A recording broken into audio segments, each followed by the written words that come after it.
tokenizing property, the future of real estate in a Web3 world. But what does tokenization property really mean? And that's why these people joining me today are the ones who's going to tell us what this means. Diego, what means for you tokenizing property in one sentence? Freedom, opening it up to the public. There you go. Eric. Democratization of investment globally that opens up markets to real estate investment, which has typically been closed to the fortunate minority of people in the world. David. Freedom, liberty, being able to control your own assets in the digital realm, and just all the good things that everyone wants. There you go. Okay, let's start. Diego, as a developer of the rider who's essentially become the poster child of integrating crypto and blockchain into real estate, how do you see this technology transforming how developers raise capital, engage with investors, and structure ownership in the future? So, first of all, thank you very much, Natalia. It's great to be here. We are developing a project called The Rider in Miami, in Wynwood and Midtown. And as Natalia mentions, we have become the poster child for crypto and in the project, purchasing the project. Mayor Francis Suarez tweeted when we did our first sale in crypto on the Meroyo account, both on the X and Instagram, and it went viral. And thanks to that, we had several other crypto sales. And it's been fantastic. It's been fantastic for us to really embrace and take that charge. We did a fantastic event with Eric and have some great partnerships. And for us, it's very exciting because it allows a whole new buyer pool to access real estate that before weren't really looking at it. And we have created partnerships with like Milo, for example, which is a fantastic crypto-based bank based in Wynwood, where we have buyers that Milo, against their crypto, Bitcoin or whatever crypto they have as collateral, Milo, a bank, is lending them money so they don't have to sell their Bitcoin, they don't have to sell, their precious crypto, and they pay an interest, which the owner believes it's a lot lower than what the Bitcoin and other cryptos is going to increase in value, right? And that way they don't come out of pocket. And then when we deliver the residential project, which is in one of the coolest neighborhoods in Miami, this same bank will later give you a mortgage on that. So you're also not coming out of pocket for the purchase of the unit once it exists. So we have a whole campaign where it's really, you don't come out of pocket at all, as long as you have the crypto, of course. And this project has really embraced that and being the leader in that segment. Amazing. Eric, are tokenized assets like real estate going to disrupt the financial market? And what about the real estate industry itself? There's no doubt in my mind that tokenization is the hottest topic right now in Web3. It's absolutely going to disrupt markets. Like I said, it's going to democratize investing. However, I think that America is going to be behind when it comes to real estate tokenization specifically. I just spent 3 weeks in Dubai where they have regulation, they have VARA regulation out there. And there was 8 to 12 tokenization platform startups that were pitching me on investing in their tokenization platform. And all the big developers out there are putting their pre-construction properties through tokenization platforms. However, in America, whether we like to admit it or not, we have the most efficient financial markets in the world. Granted, our purchasing power and our dollar has lost 92% of its purchasing power since we came off the gold standard in 1971, but you could still buy a $1 million asset, $1 million property in America with only $30,000 down. So where does really tokenization fit in from that standpoint? When you talk about markets like Medellin, Colombia, or Dubai, where getting mortgages is a little bit more challenging, if you want to buy $1 million property in Dubai, you need $1 million. You want to buy $1 million property in Colombia, you need $1 million. So maybe if I don't have $1 million, yes, I want to buy a fractional ownership in that because I can't buy property in Dubai for $20,000 down. The other thing is, I think that there's going to be, I don't want to say like a winner take all, but when I look at all the different tokenization platforms globally, I think that there's going to be country leaders. So there's going to be like one strong tokenization platform in America, or maybe several in America because of how big the market is. One in Korea, one in Japan, maybe a couple in Dubai. And then I think it's all about who's going to get the most amount of investors and users on the platform. And then a company like Google or a company like Animoca Brands, which is like the Google and Web3, is going to come around and buy them all up. Because I think it's about who has the most amount of users on the platform is going to win. Because if I was to do a show of hands in this room right now, and let's have some fun here. I'm giving you $10,000 right now. You have an option. You have two options. You can buy Bitcoin with it right now, or you can spend $10,000 in some XYZ tokenization project wherever you want. How many are picking the 10,000 that you're going to buy Bitcoin? And how many are you picking? How many are going to pick Bitcoin over tokenization property? Show of hands. Right. Most. And how many would pick buying a tokenized property over Bitcoin? That's actually a little bit more than I thought, but the majority of the room is going with Bitcoin. And that is somewhat of the problem right now, because we all believe in this room that Bitcoin is going to be the most valuable asset we'll ever own. It's historically appreciated faster than any asset we've ever seen. So why would we take any money and put it into a tokenization project? As Americans, internationally, I think it's going to work a little bit differently. And I think that when we tokenize music royalties, art, and other things that we can't necessarily get a 5% loan to value on, I think there's a huge opportunity for that globally. Perfect. David, 11 has been at the front of Web3 adoption in hospitality and real estate. Why inspire that move into crypto world, and what results have you seen so far? Hi everyone, good afternoon. Looks very familiar in this space. It looks close to 11. It looks like they took some notes from 11 when designing this space. I don't see any stripper poles. Missing that element. The lights and the strobes, everything looks very, very homey. I feel at home here, I feel at home. So 11's expansion into Web3 and embracing crypto, Bitcoin, crypto payments for its goods and services came from really knowing its consumers. And it's really hyper-focused on knowing who goes to 11, who enjoys themselves at 11, and who embraces the ethos of the 11 brand. It's typically the under 40, educated, young, polished professionals in Miami who want to have a great time and embrace all that 11 has to offer. As 11 has maneuvered and seen ways in which to expand its brand verticals, entering into the Web3 market made all the sense in the world.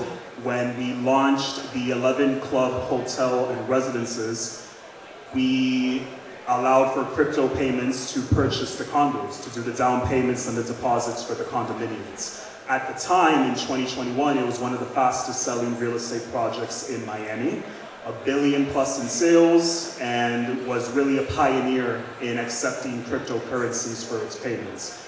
So once you kind of know who's your consumer and what you stand for as a brand, really being a pioneering lifestyle brand that is expanding in all the different verticals that truly make it a comprehensive lifestyle experience, being part of the Web3 community was a no-brainer and a natural expansion for the brand to enter into. Diego, if you have to tokenize one or your developments tomorrow, how would you do it? So we love the idea of fractionalizing the ownership and an apartment, for example, the Ryder, which these apartments come fully furnished, there's no rental restrictions, so we have half of our buyers are end users, but the other half are investors that are looking to own an apartment in the greatest city in the country and in the greatest neighborhood, right? And they can rent it the next day, and we offer a whole white glove service, property management for that. The idea of one of those apartments being owned by 1,000 owners, that none of them is ever going to use it. What they're buying is a fraction of the unit, and they're coming into the business, well, we're going to rent it for them, or we're going to manage it for them, and we're going to make the distributions. So in concept, it's a very easy concept, multiple owners, but it really opens that to the rest of the world.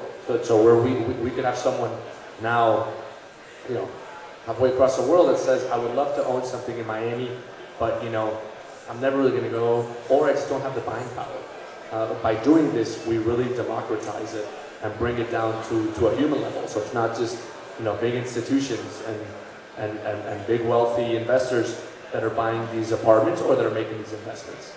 It just opens it up across the board. I actually have a question for Diego, because I get 3 to 4 calls every month from people wanting to tokenize grandma's art or a piece of rock that they found, or yeah, that's the true story. But then I get calls from developers. And the first thing I think of when I get a call from a developer who wants to tokenize their property, I say to myself, I say, fuck! I say, why can't I just get a normal developer like Diego or like Simpkins PMG Group who can get financing in the traditional markets no problem? Why do I got to figure out what this tokenization nonsense, which me as a real estate agent, I don't really know how I fit into that mix. So I guess my question to you is, you're obviously a developer, you have no problem getting financing, you've built some amazing projects. Do you feel like developers are, you owe me a discount on a condo or something. Do you feel like if developers are going for tokenization of like the development of their projects, that maybe they just can't get, maybe they're just not the best developers because they can't get the financing like you can get? Like it's a last resort. Good question. And I'm going to answer it in 2 ways. We have a project next door to the Ryder called Mohawk at Wynwood. And when we came out with that project, raising capital, we partnered with one of the largest crowdfunding companies in the country, Realty Mobile.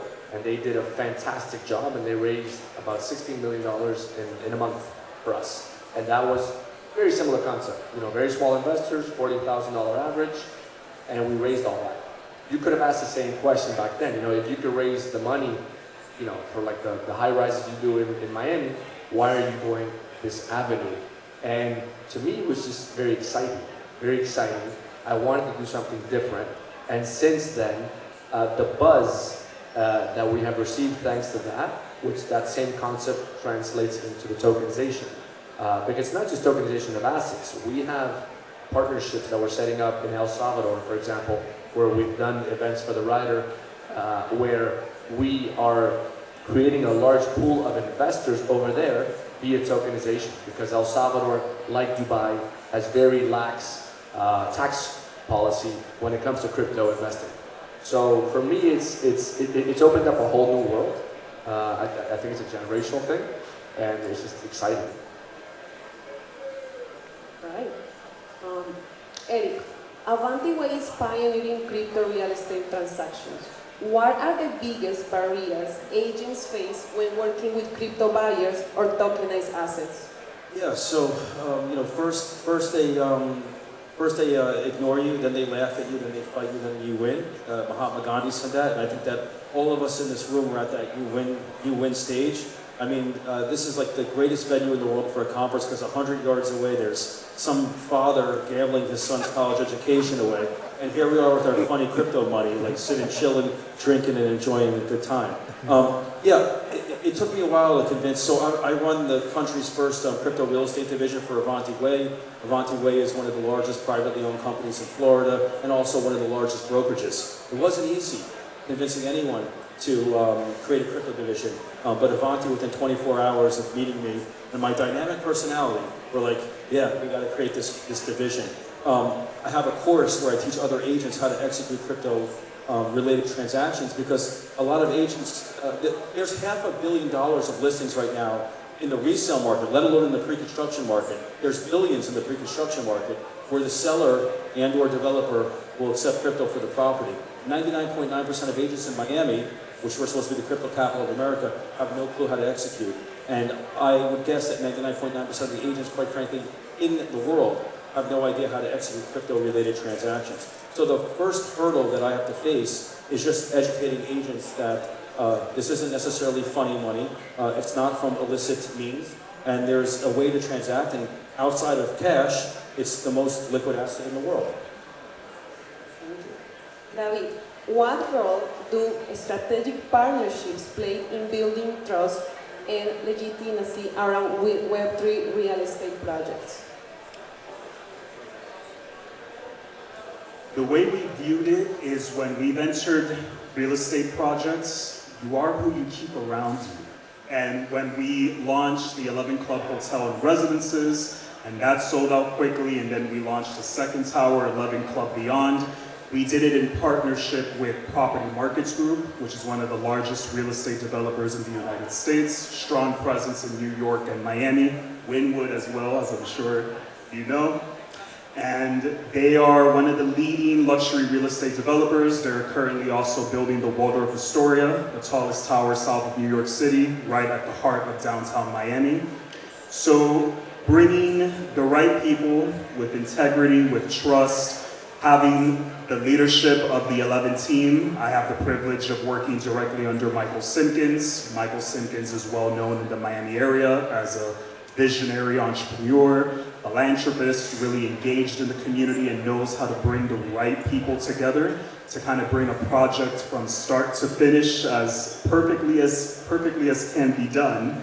So just bringing the right team, the right people, having the vision, having the right developers, of course, to partner along with you, you get the trust and the integrity and all the things you need to get it done. Diego, in a traditional market like Miami, what needs to happen for major developers to start adopting Web3 practices at scale? Just being ready to break with the norm, you know, finding your own path and being trailblazers. And I think, I know definitely everyone on the stage falls into that category. With the Rider, the project that was born on, you know, rock and roll, fashion, Americana, just rebel culture. I think the crypto community has really embraced this, and it's getting so much press and attention.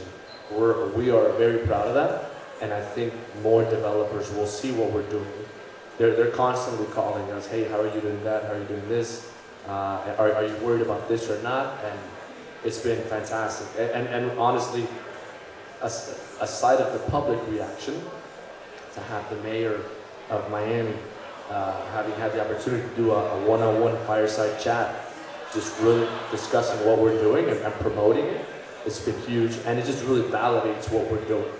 We have a fantastic team behind us, a sales team that is, you know, the ambassadors of the project that are out there every day, and I can't tell you the level of excitement. Okay. Eric, from the brokerage perspective, what are the main misconceptions you still see about buying or selling real estate with crypto? Well, the misconception is that the transactions are closing, are big or wallet-to-wallet transactions where the seller is getting Bitcoin in their wallet. And there's a lot of incorrect headlines out there, usually steadily in stablecoin or closing for various reasons that we don't need to get into on this panel. That's when you're closing. What's that?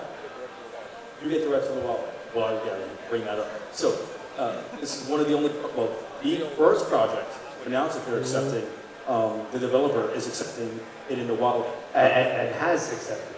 Correct, and has accepted.